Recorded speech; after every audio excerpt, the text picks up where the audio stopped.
Hi hello అందరికీ welcome back to our Vasundhara Vantillu. ఈరోజు paneer curry చేస్తున్నాను వితౌట్ మసాలా. చూద్దామా? చూసేయండి ప్రాసెస్ మీరు కూడా.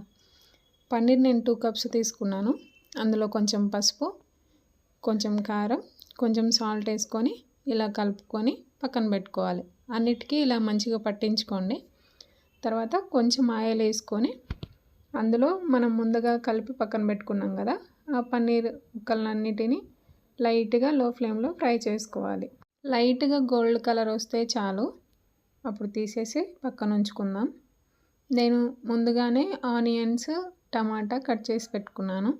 మనం పన్నీర్ వేయించుకున్నాం కదా, అదే బండిలో ఇంకో కొంచెం ఎక్స్ట్రా ఆయిల్ వేసి ఇలాచి, లవంగా, చెక్క, కొంచెం ధనియాలు వేసుకొని ఫ్రై చేసుకుంటున్నాను నేను. అవి ఫ్రై అయిన తర్వాత 2 కప్స్ ఆనియన్ తీసుకొని ఆనియన్స్ ఫ్రై చేసుకున్న తర్వాత 2 కప్స్ టమాటా కూడా అందులోనే వేసుకొని మగ్గించుకోవాలి. మనం లో ఫ్లేమ్లో పెట్టి చూసుకుందాం ఒకసారి టమాటా మగ్గిందో లేదో. ఇలా ఉన్న తర్వాత ఇందులోనే మనం ముందుగా అల్లం వెల్లుల్లి పేస్ట్ నేను దంచి పెట్టుకునేది వేస్తున్నాను. ఫ్రెష్గా ఉంటే ఫ్లేవర్ చాలా బాగుంటుంది. మీరు కూడా వీలైతే ఫ్రెష్దే తీసుకోండి. ఒకసారి చూసుకుందాం. అల్లం వెల్లుల్లి పేస్ట్ పచ్చివాసన పోయి మంచిగా ఫ్రై అయ్యింది. ఇప్పుడు ఇందులోనే జీడిపప్పు యాడ్ చేసుకుందాం. జీడిపప్పు యాడ్ చేసుకొని ఒక 2-3 మినిట్స్ ఫ్రై అవ్వనివ్వాలి.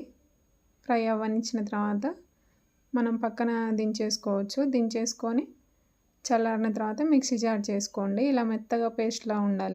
ఒక బాండి తీసుకొని అందులో ఆయిల్ వేసుకొని చెక్క, లవంగం, ఇలాచి యాడ్ చేసుకుంటున్నాను నేను. అవి ఫ్రై అయిన తర్వాత మనం ముందుగా పట్టి పెట్టుకున్నాం కదా కాజు, టమాటా, ఆనియన్ పేస్ట్ ఇందులో వేసి కలుపుకోవాలి. ఆయిల్ పైకి తేలిన తర్వాత కొంచెం పసుపు, 2 టీ స్పూన్ల కారం, నా రుచికి తగినంత సాల్ట్ వేసుకుంటున్నాను నేను. మీకు తగినట్టు మీరు వేసుకోండి. తర్వాత మనం లిడ్ పెట్టుకొని ఆయిల్ పైకి తేలేదాకా మగ్గించుకోవాలి. ఆయిల్ పైకి తేలిన తర్వాత నేను 2 కప్స్ ఆఫ్ వాటర్ నేను యాడ్ చేసుకుంటున్నాను. మీకు ఇంకా గ్రేవీ కన్సిస్టెన్సీ ఎక్కువ కావాలంటే ఇంకా ఒక 1/2 కప్పు ఎక్కువ యాడ్ చేసుకోండి మీరు. వాటర్ పోసాక మొత్తం ఒకసారి ఇలా కలుపుకొని లిడ్ పెట్టి ఉడికించుకుందాం.